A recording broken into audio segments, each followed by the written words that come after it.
প্রিয় শিক্ষার্থীবৃন্দ, আশা করি সবাই ভালো আছো। আমরা আজকে ফান্ডামেন্টালস অফ অ্যানালাইটিক্যাল কেমিস্ট্রি তৃতীয় অধ্যায় নিয়ে কথা বলবো।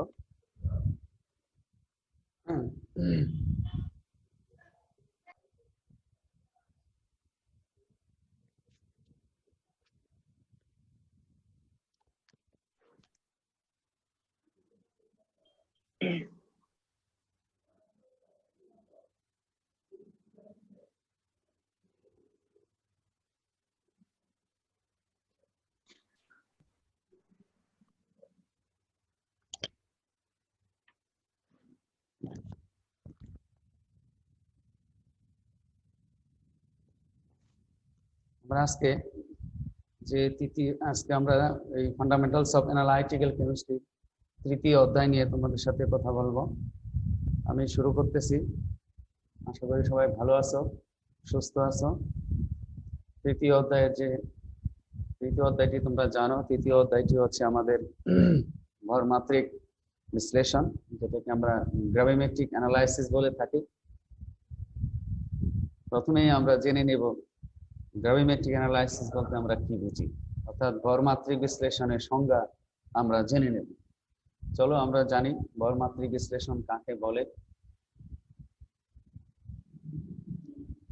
ভরমাত্রিক বিশ্লেষণ হচ্ছে কোনো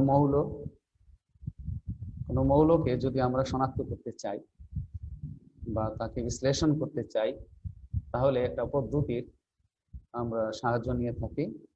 আর অনেকগুলো পদ্ধতি আছে নির্ণয় করার জন্য বা মৌল শনাক্তকরণের জন্য। তার মধ্যে ভরমাত্রিক বিশ্লেষণ একটি পদ্ধতি। সেখানে আমরা কি করি, একটা মৌলকে শুধু মৌল হিসাবে অথবা মৌলটিকে যৌগ রূপে কনভার্ট করে নিয়ে যথাসম্ভব বিশুদ্ধ অবস্থায় বিচ্ছিন্ন করে ভর নির্ণয়ের মাধ্যমে বিশ্লেষণ করার যে পদ্ধতি, এই পদ্ধতিকে আমরা ভরমাত্রিক বিশ্লেষণ বলে থাকি। সংজ্ঞাটি আবার আমি বলছি, তোমরা একটু স্ক্রিনে লক্ষ্য করো এবং আমি বলছি। তোমরা কি স্ক্রিনে দেখতে পাচ্ছ? জি স্যার, দেখতে পাচ্ছি। জি স্যার। Okay, thank you. দেখতে পাচ্ছি। ওকে, আমি আবার বলছি সংজ্ঞাটি দেখো। সংজ্ঞাটি হচ্ছে কোনো একটা মৌলকে শুধু মৌল হিসেবে অথবা ওই মৌলটিকে যৌগে কনভার্ট করে নিয়ে যথাসম্ভব বিশুদ্ধ অবস্থায়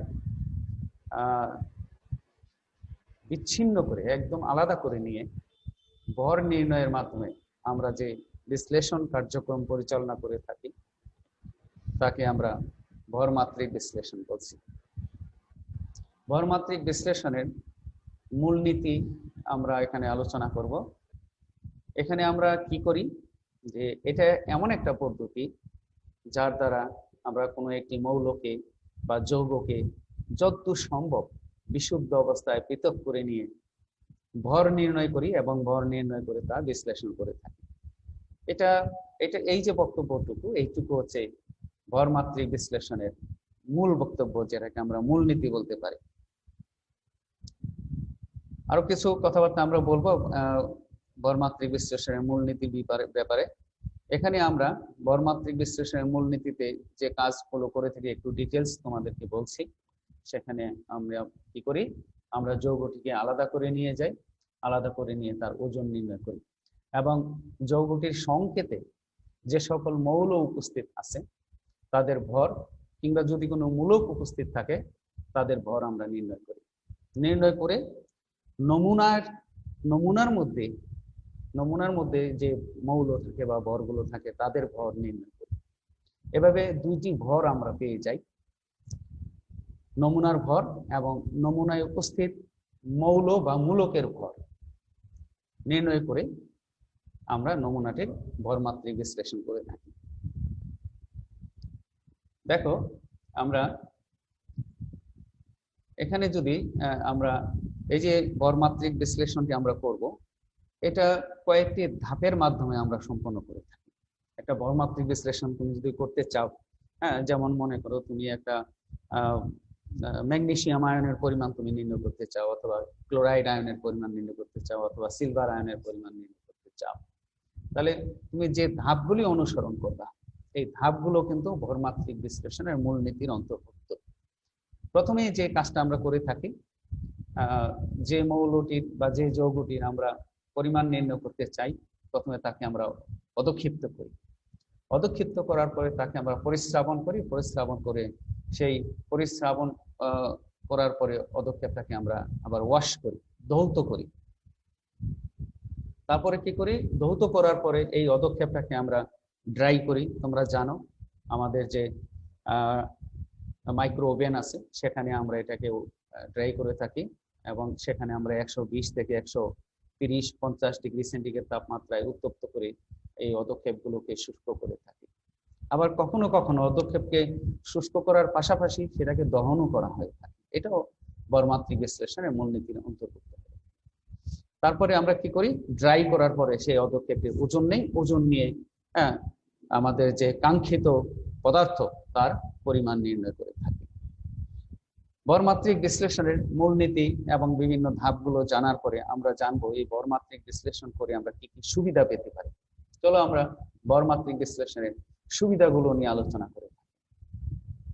করতে থাকি। চলো আমরা কি কি সুবিধা পেতে পারি ভরমাত্রিক বিশ্লেষণ থেকে। এক নাম্বার হচ্ছে যে ভরমাত্রিক বিশ্লেষণ আমাদেরকে যে ফলাফল প্রদান করে অনেকটাই নির্ভুল হয়ে থাকে, এটা একটা সুবিধা আমরা পেয়ে থাকি। 2 নাম্বার হচ্ছে যে এই ভরমাত্রিক বিশ্লেষণ পদ্ধতিটি আমরা বিভিন্ন বিক্রিয়ার ক্ষেত্রে প্রয়োগ করতে পারি। যেমন অম্লক্ষারক প্রশমন বিক্রিয়ার ক্ষেত্রে প্রয়োগ করতে পারি, জারণ বিজারণ বিক্রিয়ার ক্ষেত্রে প্রয়োগ করতে পারি, এবং কম্পাউন্ড ফরমেশন, যে সকল বিক্রিয়া কম্পাউন্ড ফরমেশন হয় সেই কম্পাউন্ডের পরিমাণ নির্ণয়ের ক্ষেত্রেও আমরা এই ভরমাত্রিক বিশ্লেষণ পদ্ধতিটি প্রয়োগ করে থাকি। এই প্রক্রিয়ায় আমাদের আরেকটি সুবিধা আমরা পাই, সেটা হচ্ছে আমরা যখন প্রক্রিয়াটি চালনা করি, যে দ্রবণ আমরা যে দ্রবণকে নিয়ে বিক্রিয়া ঘটিয়ে আমরা অধক্ষেপ ফেলি, সেই দ্রবণে যদি কোনো রঙিন পদার্থ থাকে তাহলে সেই রঙিন পদার্থ পরীক্ষণীয় বস্তুর ভরের উপর কোনো একটা প্রভাব ফেলে না। এটা আমরা পরীক্ষা করে দেখেছি। এবং তোমরা এই যে আমি কয়েকটা সুবিধার কথা বললাম, তোমরা দেখো এখানে সুবিধাগুলো আমি বলছি যে ফলাফল মোটামুটি নির্ভুল হয় এবং বিভিন্ন বিক্রিয়ার ক্ষেত্রে এটাকে আমরা ব্যবহার করতে পারি। এবং যদি কোনো রঙিন বস্তু উপস্থিত থাকে, সেই রঙিন বস্তু আমার ভরের উপরে, কাঙ্ক্ষিত বস্তুর ভরের উপরে কোনো প্রভাব ফেলে না। রঙিন অর্থাৎ কালার, যেটা কালার, এটা তোমরা জানো বিভিন্ন কালারের দ্রবণ হয়ে থাকে, বর্ণহীন দ্রবণ আর বর্ণযুক্ত দ্রবণ। বর্ণযুক্ত দ্রবণ আর বর্ণহীন দ্রবণ, এই দুটার মধ্যে অধক্ষেপের ভরের তেমন একটা পার্থক্য সৃষ্টি হয় না, এটাই আমরা বলতে চাচ্ছি। তো ভরমাত্রিক বিশ্লেষণের সুবিধার পাশাপাশি কিন্তু এর কোনো অসুবিধাও রয়ে গেছে। অসুবিধাগুলো কি কি আছে দেখো। অসুবিধাগুলো, প্রথমে যে অসুবিধা সেটা হচ্ছে যে এখানে অনেক সময় দেখা যায় কি আমাদের পরিমাপ বিশ্লেষণের ক্ষেত্রে প্রতিবন্ধকতা সৃষ্টি করতে পারে এমন যৌগ তৈরি হয়ে যায়। কাজে এটা একটা প্রধান অসুবিধা আমাদের ভরমাত্রিক বিশ্লেষণের ক্ষেত্রে। ভরমাত্রিক বিশ্লেষণের ক্ষেত্রে আমরা যে ড্রাই করতে থাকি এখানে আমাদের সময় ব্যয় হয়, এবং আমরা যে দহন করতে থাকি সেখানে আমাদের অনেকটাই টাইম ব্যয় হয়ে যায়। কাজে এখানে আমাদের একটি টাইম কনজিউমিং প্রক্রিয়া আমরা এটাকে বলতে পারি। তৃতীয় যে অসুবিধাটি আমরা অনুভব করে থাকি সেটা হচ্ছে যে ভরমাত্রিক বিশ্লেষণের সমস্ত দ্রবণ এবং অধক্ষেপকে ফিল্টার করতে হয়। ফিল্টার না করলে আমি অধক্ষেপটি আমার দ্রবণ থেকে পৃথক করতে পারি না, কাজে আমাকে ফিল্টার করতেই হয়, এবং এখানে কিন্তু আমাদের সময় কনজিউম হয়। আরেকটি অসুবিধা আমরা দেখতে পাচ্ছি যে আমি যখন অধক্ষেপটাকে বারবার ধৌত করতে থাকবো, ধৌত করার ফলে আমার কিন্তু পরীক্ষণীয় পদার্থের কিছুটা অপচয় হতে পারে, এদিকে একটি লক্ষ্য আমাদেরকে রাখতে হয়। তো এটি একটি অসুবিধা। আরেকটা অসুবিধা আমরা এখানে দেখতে পাচ্ছি যে পদক্ষেপকে যতক্ষণ পর্যন্ত আমরা শুষ্ক করতে না পারি, ড্রাই করতে না পারি, ততক্ষণই কিন্তু আমরা বারবার এটাকে উত্তপ্ত করতে থাকি। একবার ড্রাই হলো না, আবার ওজন করলাম, দেখা গেল কাঙ্ক্ষিত ওজনের চেয়ে বেশি হয়ে গেল, আবার আমরা এটাকে উত্তপ্ত করি। তো বারবার আমাদেরকে এই পদক্ষেপকে উত্তপ্ত করতে হয়, যার কারণে এখানেও আমাদের সময় ক্ষেপণ হয়। তো শিক্ষার্থীবৃন্দ, আমরা এখানে যেটা দেখলাম যে আমাদের ভরমাত্রিক বিশ্লেষণের সুবিধার পাশাপাশি আমরা কিছু অসুবিধাও লক্ষ্য করতেছি।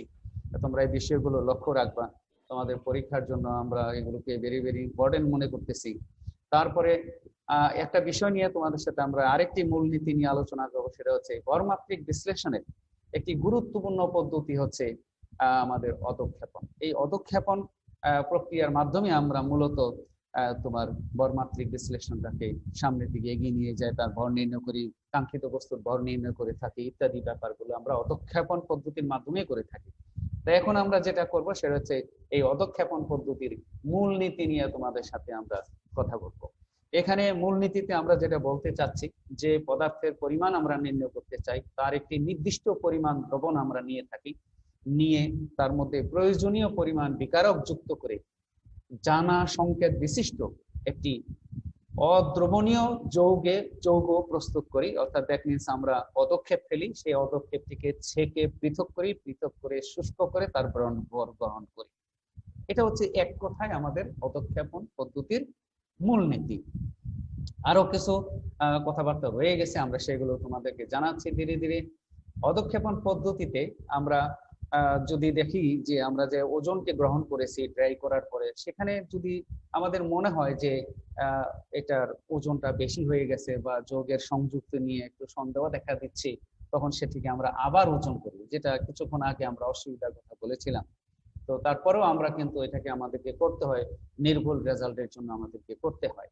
তো পৃথকীকৃত যে যৌগটিকে আমরা ড্রাই করে ড্রাই করার পরে ওজন করে পৃথক করেছি, সেই পৃথকীকৃত যৌগের সংযুক্তি নিয়ে যদি আমাদের কোনো সন্দেহ দেখা দেয়, তাহলে সেটিকে আমরা দ্বিতীয়বার উত্তপ্ত করে সুস্থিতি সম্পন্ন অন্য একটা যৌগে আমরা তাকে কনভার্ট করে নিই এবং কনভার্ট করে তার ভর গ্রহণ করি।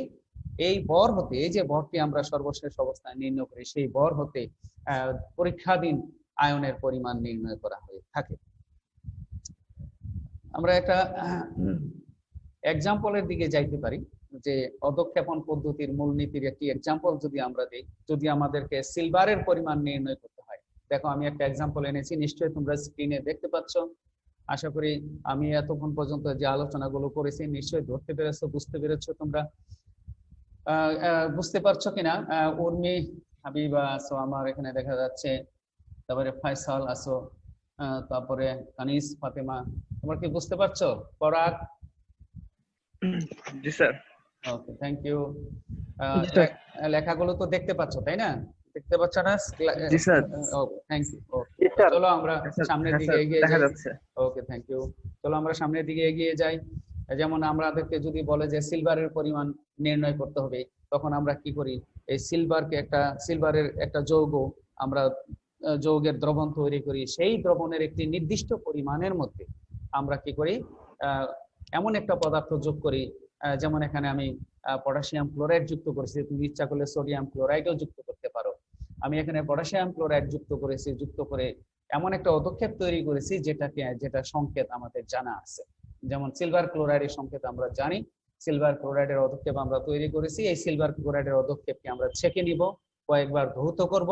ধৌত করার পরে যে এর মধ্যে যদি কোনো দ্রবণীয় লবণ থাকে, সেটাকে আমরা মুক্ত করব। মুক্ত করার পরে অধঃক্ষেপটাকে ফিল্টার করব। ফিল্টার করার পরে এটাকে আমরা 130 থেকে 150 ডিগ্রি সেন্টিগ্রেড তাপমাত্রায় এটাকে আমরা ড্রাই করে নিব। ঠিক আছে? তাহলে এই শুষ্ক অধঃক্ষেপ থেকে আমরা সিলভারের পরিমাণটি নির্ণয় করতে পারবো। এখন তোমাদেরকে আরো কয়েকটি বিষয় টার্ম আমি তোমাদেরকে জানাবো। সে তার একটি হচ্ছে তোমার অধঃক্ষেপ। অধঃক্ষেপ বিভিন্ন রকমের হয়ে থাকে। বিভিন্ন রকমের অধঃক্ষেপের মধ্যে একটি অধঃক্ষেপ হচ্ছে তোমার সহ অধঃক্ষেপ। এটাকে আমরা বলে থাকি কো-প্রিসিপিটেশন বা সহ অধঃক্ষেপণ বলতে আমরা কি বুঝি, সেটা এখন তোমাদের সাথে আমরা আলোচনা করব। দেখো, অধঃক্ষেপণ করার সময় আমরা যখন একটা আয়নকে নির্ণয় করতে চাই, একটা তোমার বস্তু পরিমাণ নির্ণয় করতে চাই, তখন সেটার অধঃক্ষেপ আমরা অবশ্যই তৈরি করে থাকি। যেহেতু আমাদের এই পদ্ধতি হচ্ছে গ্রাভিমেট্রিক অ্যানালাইসিস, ভর নির্ণয় করব আমরা, ভর নির্ণয় করে আমরা এটার পরিমাণ নির্ণয় করে থাকি, তাহলে অবশ্যই আমাদেরকে অধঃক্ষেপ ফেলতে হয়। অধঃক্ষেপ ফেলার সময় লক্ষ্য করা যায় কখনো কখনো কিছু দ্রবণীয় দ্রবণীয় অপদ্রব্য পদার্থ আমাদের এই অদক্ষেপের সাথে অদক্ষিপ্ত হয়ে চলে আসে। তো মূল অদক্ষেপের সাথে যখন অপদ্রব্য পদার্থ অদক্ষিপ্ত হয়ে চলে আসে, তখন সেই অদক্ষেপটাকে আমরা বলে থাকি সহ অদক্ষেপ, এবং এই প্রক্রিয়াটাকে আমরা বলতেছি সহ অদক্ষেপণ। ডেফিনেশনটি তোমাদের লাগবে। তো এখানে একটা এক্সাম্পল দিচ্ছি, এই এক্সাম্পলটি তোমরা একটু লিখে রেখো, অথবা স্ক্রিনে তোমরা দেখতে পাচ্ছ। তোমরা দেখো, এখানে আমি দেখিয়ে দিচ্ছি একটা এক্সাম্পল হচ্ছে ক্যালসিয়াম আয়নের উপস্থিতিতে বেরিয়াম সালফেটকে যদি আমরা অদক্ষেপ করতে চাই, তখন লক্ষ্য করা যায় ক্যালসিয়াম সালফেট অপদ্রব্য হিসাবে এখানে সহ অদক্ষিপ্ত হয়। কাজেই সহ অদক্ষেপণ ব্যাপারটি এটা হচ্ছে, তুমি যখন অদক্ষেপ ফেলবা, এর সাথে কিছু কিছু পদার্থ যেগুলো তোমার ওই অদক্ষেপের মধ্যেই দ্রবীভূত হয়ে আছে, যাদেরকে আমরা চাই না, তাদেরকে আমরা বলি অপদ্রব্য। সেই অপদ্রব্য পদার্থগুলো লক্ষ্য করা যায় এখানে অদক্ষিপ্ত হয়ে চলে আসে। সো শিক্ষার্থী কিন্তু আশা করি তোমরা সহ অদক্ষেপ বিষয়টি বুঝতে পেরেছ। আরেকটি অদক্ষেপণ আছে, আরেক ধরনের অদক্ষেপণ আমরা করে থাকি, সেটা হচ্ছে কি অদক্ষেপ যখন হয়ে যায়, একটা দ্রবণকে যখন আমরা দ্রবণ থেকে যখন একটা অদক্ষেপ আমরা ফেলতে থাকি, তখন উক্ত অদক্ষেপের গাত্রে অধিশোষিত হয়ে দ্বিতীয় আরেকটি অদক্ষেপ সৃষ্টি হয়ে থাকে। এই ঘটনাটাকে আমরা উত্তর অদক্ষেপণ বলে থাকি। অর্থাৎ আমি অদক্ষেপ ফেললাম, অদক্ষেপ ফেলার সাথে সাথে যে অদক্ষিপ্ত বস্তুটি আমি অদক্ষিপ্ত করছি, সেই অদক্ষিপ্ত বস্তুর বডিতে, ওই অদক্ষিপ্ত বস্তুর শরীরে গাত্রে আরেকটি বস্তু, যেটাকে আমরা চাই না, আমাদের কাছে আনএক্সপেক্টেড, সেই রকম বস্তুগুলা কি হয়, সেখানে অধিশোষিত হয়ে এই আরেকটি অদক্ষেপ তৈরি করে। এই ধরনের ঘটনাকে আমরা উত্তর অদক্ষেপণ বা পোস্ট প্রিসিপিটেশন বলতেছি। যেমন এক্সাম্পল আমি এখানে দিয়েছি, ম্যাগনেসিয়াম আয়নের উপস্থিতিতে যদি আমি ক্যালসিয়াম অক্সালেটকে অদক্ষিপ্ত করি, তাহলে লক্ষ্য করা যায় ধীরে ধীরে ম্যাগনেসিয়াম অক্সালেটের অদক্ষেপ অপদ্রব্য হিসেবে মূল অদক্ষেপের ভর বৃদ্ধি করে দেয়। তো আশা করি তোমরা, আমি দুই ধরনের অদক্ষেপ নিয়ে এখানে কথা বলেছি, একটা হচ্ছে সহ অদক্ষেপণ এবং আরেকটি হচ্ছে উত্তর অদক্ষেপণ। এই দুটি তোমরা একটু লক্ষ্য রাখবা। এখন আমরা তোমাদেরকে যেদিকে নিয়ে যাব সেটি হচ্ছে অদক্ষেপণ ফেলার জন্য আমাদের কি কি শর্ত অবলম্বন করতে হয়। আমরা অদক্ষেপ ফেলতে গিয়ে বিশেষ কিছু টেকনিক, বিশেষ কিছু শর্ত আমাদেরকে মানতে হয়। এইগুলো যদি আমরা না মানি, তাহলে দেখা যায় অদক্ষেপ আমাদের ইনকমপ্লিট থেকে যায়, অথবা এই অদক্ষেপটি আমাদের প্রয়োজন মতো রেজাল্ট আমরা পাই না, বা রেজাল্টের সঠিকতার কাছাকাছিও আমরা যেতে পারি না। সো আমরা সামনের দিকে এগিয়ে যাচ্ছি। প্রথমে আমরা দেখে নিব যে অদক্ষেপ ফেলার শর্ত কি কি হতে পারে।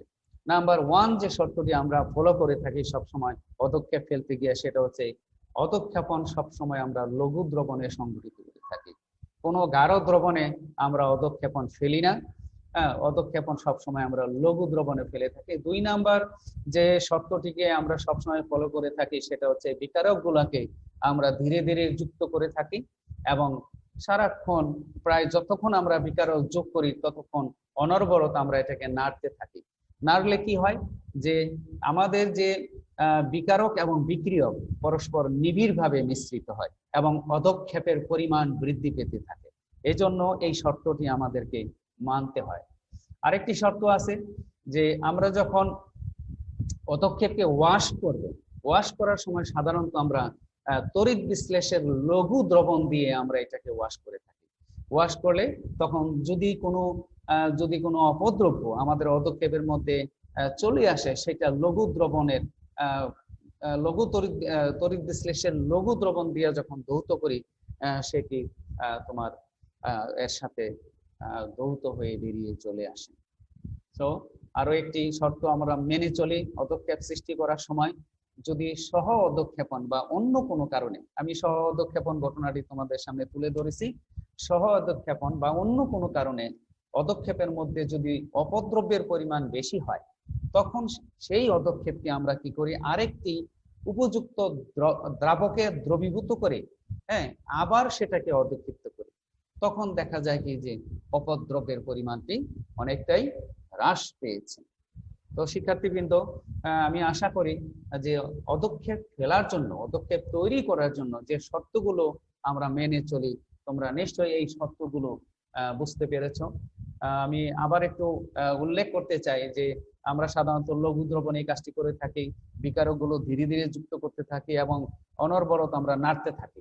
নাড়লে কি হয়, এই পদার্থগুলো বিকারক এবং বিক্রিয়ক নিবিড়ভাবে মিশ্রিত হয় এবং পদক্ষেপের পরিমাণ বৃদ্ধি পায়। আর অপদ্রব্য দূর করার জন্য আমরা সাধারণত কি করি, তড়িৎ বিশ্লেষের লঘু দ্রবণ ব্যবহার করে থাকি। এবং সহ অধক্ষেপণের ঘটনা বলছি, আমাদের অধক্ষেপণ ফেলার সময় লক্ষ্য রাখতে হবে আমাদের সহ অধক্ষেপণ যেন কম হয়, সেদিকে আমাদেরকে লক্ষ্য রাখতে হবে। হ্যাঁ, এটা আমাদের যদি লক্ষ্য রাখি তাহলে আমাদের রেজাল্টে আমরা নির্ভুলতার দিকে যেতে পারবো এবং আমাদের একুরেসি বেশি হবে। ঠিক আছে, নির্ভুল হবে আমাদের রেজাল্ট। চলো আমরা এখন যে বিষয়টি নিয়ে তোমাদের সাথে আলোচনা করব সেটা হচ্ছে পদক্ষেপণকে প্রভাবিত করতে পারে এমন একটি বিষয় যার নাম আমরা আগেও তোমাদেরকে বিভিন্ন লেকচারে বলে থাকি, সেটা হচ্ছে সম আয়ন প্রভাব। প্রথমেই আমরা জেনে নিব সম আয়ন জিনিসটা কি। সম আয়ন আমরা বলবো যে কোনো আয়নীয় সাম্য অবস্থায় একাধিক তড়িৎ বিশ্লেষ্য থেকে যখন একই আয়ন তৈরি হয় যারা সাম্য অবস্থাটিকে প্রভাবিত করতে পারে, তাদেরকে আমরা বলে থাকি সম আয়ন। এবং সম আয়নের উপস্থিতির কারণে ওই মাধ্যমে যদি কোনো দুর্বল তড়িৎ বিশ্লেষ্যের বিয়োজন সংঘটিত হয় আর সেই বিয়োজন যদি হ্রাস পেয়ে যায়, তাহলে দুর্বল তড়িৎ বিশ্লেষ্যের বিয়োজন মাত্রা হ্রাসের এই ঘটনাটিকে আমরা বলে থাকি, কি বলে থাকি, সম আয়ন প্রভাব বলে থাকি। তোমরা এটি বিভিন্ন শুধু অ্যানালাইটিক্যাল কেমিস্ট্রিতে নয়, তোমরা অন্যান্য রসায়নের যে শাখা আছে সেই শাখাগুলোতেও তোমরা সম আয়ন প্রভাব নিয়ে লেখাপড়া করেছো। আশা করি তোমরা সম আয়ন কাকে বলে এবং সম আয়ন প্রভাব কাকে বলে সেটি ধরতে পেরেছো। শিক্ষার্থীবৃন্দ, আমরা এখানে একটি এক্সাম্পল এনেছি তোমাদের জন্য। তোমরা জানো যে আমাদের অ্যাসিটিক অ্যাসিড একটি দুর্বল অ্যাসিড এবং এই দুর্বল অ্যাসিডের একটি লবণ হচ্ছে সোডিয়াম অ্যাসিটেট। এই লবণটি কিন্তু একটি তোমার তীব্র লবণ, এটা সম্পূর্ণভাবে জলীয় দ্রবণে আয়নিত হয়ে যায়। সো আমরা এই অ্যাসিটিক অ্যাসিড এবং সোডিয়াম অ্যাসিটেট এটি মিশ্রিত করে যখন দ্রবণ তৈরি করি, সেই দ্রবণে অ্যাসিটিক অ্যাসিড এবং সোডিয়াম অ্যাসিটেট বিয়োজিত হয়ে যে আয়নগুলা তৈরি করে, সেই আয়নগুলা হচ্ছে তোমার কি অ্যাসিটেট আয়ন তৈরি করে, হাইড্রোজেন আয়ন তৈরি করে এবং সোডিয়াম আয়ন তৈরি করে থাকে। এক্ষেত্রে আমরা দেখতে পাচ্ছি দুইটা পদার্থ থেকেই একটি কমন আয়ন তৈরি হচ্ছে, একটি একই রকম আয়ন তৈরি হচ্ছে, সেটি হচ্ছে অ্যাসিটেট আয়ন। এই অ্যাসিটেট আয়নটিকে আমরা বলে থাকি সম আয়ন। সো আমি এই বিয়োজনটি দেখাচ্ছি তোমাদেরকে, স্ক্রিনে দেখাচ্ছি। আমি বোর্ডে লিখতেও পারতাম, কিন্তু আমি স্ক্রিনে দেখিয়ে দিচ্ছি যাতে তোমরা ভালো করে দেখতে পারো। অ্যাসিটিক অ্যাসিড দেখো, অ্যাসিটিক অ্যাসিড এটা দুর্বল তড়িৎ বিশ্লেষ্য উভমুখী ভাবে বিয়োজিত হয়েছে, তৈরি করেছে হাইড্রোজেন আয়ন এবং অ্যাসিটেট আয়ন। অন্যদিকে সোডিয়াম অ্যাসিটেট এটা বিয়োজিত হয়ে তৈরি করেছে কি সোডিয়াম আয়ন এবং অ্যাসিটেট আয়ন। এখানে তুমি লক্ষ্য করো এই যে অ্যাসিটেট আয়ন, এই দুই জায়গা থেকে আমরা একই রকম আয়ন পেয়েছি, কাজে এটাকে আমি বলবো সম আয়ন। এখন এই যে সম আয়ন তৈরি হলো, তাহলে দ্রবণের মধ্যে অ্যাসিটেট আয়নটার আধিক্য ঘটে গেল। ফলে দেখা যায় কি এই অ্যাসিটেট আয়নের আধিক্য ঘটার কারণে আমাদের যে দুর্বল তড়িৎ বিশ্লেষ্য, এখানে অ্যাসিটিক অ্যাসিডের বিয়োজন কিন্তু বিয়োজন গঠিত যে সাম্য অবস্থা সেটা কিন্তু বিঘ্নিত হচ্ছে। এবং সেটা আমি দেখতে পাচ্ছি যে অ্যাসিটিক অ্যাসিডের বিয়োজনটা সম আয়নের উপস্থিতির কারণে পশ্চাৎ দিকে হয়ে অ্যাসিটিক অ্যাসিডের বিয়োজন মাত্রা হ্রাস করে দেয়। এটা আমরা কোন নীতি অনুযায়ী বলতে পারি? লা শাটিলিয়ারের নীতি অনুযায়ী বলতে পারি। হ্যাঁ, আমাদের যে অ্যাসিটিক অ্যাসিড আয়নের যে অ্যাসিটেট আয়নের যে আধিক্য ঘটলো, সেই অতিরিক্ত অ্যাসিটেট আয়ন মাধ্যমে বিদ্যমান হাইড্রোজেন আয়নের সাথে যুক্ত হয়ে তোমার অবিয়োজিত অ্যাসিটিক অ্যাসিড অণু উৎপন্ন করলো, অর্থাৎ অ্যাসিটিক অ্যাসিডের বিয়োজন মাত্রা হ্রাস পেয়ে গেল। অনুরূপভাবে আমরা অন্য আয়ন যুক্ত করেও কিন্তু এই প্রভাবটি আমরা বলতে পারি। আমরা যদি অ্যাসিটিক অ্যাসিড এবং হাইড্রোক্লোরিক অ্যাসিড একসাথে মিশ্রিত করি, তাহলে এখান থেকে আমাদের যে সম আয়ন তৈরি হবে সেই সম আয়নটি হবে হাইড্রোজেন আয়ন। এই হাইড্রোজেন আয়নের উপস্থিতির কারণেও কিন্তু আমরা দেখতে পাবো যে তোমার এই বিক্রিয়াটি অ্যাসিটিক অ্যাসিডের বিয়োজন মাত্রা বিঘ্নিত হচ্ছে এবং বিয়োজন হ্রাস পেয়ে যাচ্ছে। সো এখানে আবার আলোচনাটি আমরা নিয়ে আসি যে অ্যাসিটিক অ্যাসিডের বিয়োজন মাত্রার দ্রবণে আমরা যদি হাইড্রোক্লোরিক অ্যাসিড যুক্ত করি তাহলে দ্রবণে হাইড্রোজেন আয়নের আধিক্য ঘটে। এই হাইড্রোজেন আয়ন দ্রবণে উপস্থিত অ্যাসিটেট আয়নের সাথে যুক্ত হয়ে তোমার অবিয়োজিত অ্যাসিটিক অ্যাসিড অণু উৎপন্ন করে, অর্থাৎ এখানেও কিন্তু অ্যাসিটিক অ্যাসিডের বিয়োজন মাত্রা হ্রাস পায়। সো শিক্ষার্থীবৃন্দ, আশা করি তোমরা সম আয়ন প্রভাব বিষয়টি বুঝতে পেরেছ। এখন তোমাদেরকে আমরা ভরমাত্রিক বিশ্লেষণের একটি গুরুত্বপূর্ণ প্রয়োগ, সেই প্রয়োগ নিয়ে একটু কথা বলবো তোমাদের সাথে। ভরমাত্রিক বিশ্লেষণ পদ্ধতিতে আমরা ফেরিক আয়নের পরিমাণ কিভাবে নির্ণয় করতে পারি, একটি স্পেসিফিক প্রয়োগের দিকে তোমাদেরকে নিয়ে যাব। ফেরিক আয়নের পরিমাণকে আমরা কিভাবে নির্ণয় করতে পারি সেটি তোমাদেরকে আমি দেখাচ্ছি।